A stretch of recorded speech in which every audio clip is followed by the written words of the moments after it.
क्या है ऐसा मामला? चूंकि मिसिंग पर्सन्स के लिए जब यहाँ एहतजाज हुआ तो बहुत से लोगों का उनके लिए नरम गोशा था, सियासी कुव्वतों का, बहुत से जिसे कहते हैं सिविल सोसाइटी की तंजीमों का।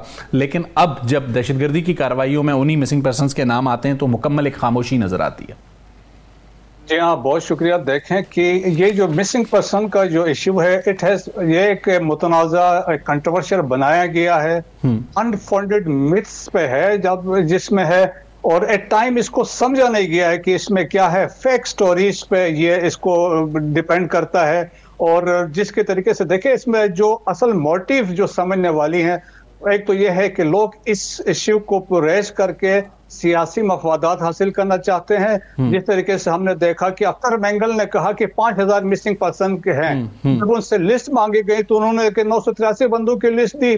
फिर इसके बाद जाती मफादात भी शामिल है, जिसमें इसको उछाल के अपने मफादात के लिए करते हैं। और तीसरा ये जो मेन एम होता है कि हॉस्टाइल एजेंसीज के बिहाफ पे तो मलाइन करना, कि बदनाम करना स्टेट ऑफ पाकिस्तान को और आर्म्ड फोर्सेस को।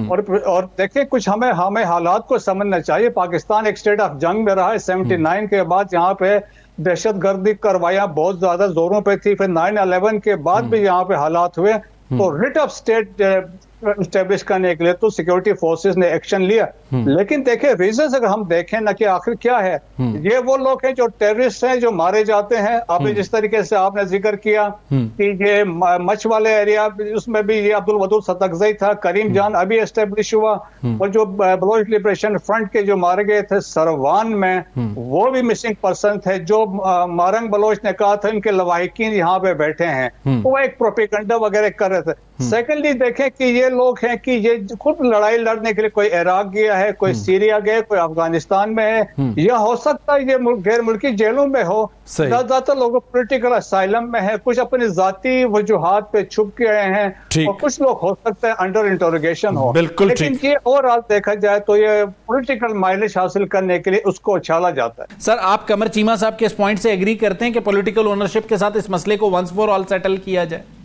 जी हाँ, देखें, मैं थोड़ा सा रिकॉर्ड भी सीधा करना चाहता हूँ। पीछे टोटल केसेस जो रिपोर्ट हुए थे अराउंड 10,000 थे, उसमें से ऑलमोस्ट 8,000 एड्रेस हो चुके हैं। और आप देखें, ये समझने वाली बात है, उसमें टोटल बलूचिस्तान के केसेस देर 25% और 86% केसेस जो बलूचिस्तान के वो हल हो चुके हैं, और बाकी मेजॉरिटी तो बाकी प्रोविंसेस के। लेकिन ये सियासी मकासद के लिए इसको यूज किया जा रहा है। 2011 में कमीशन बना, बलूचिस्तान गवर्नमेंट ने अपनी ऑलरेडी बना चुकी है, तो ठीक है।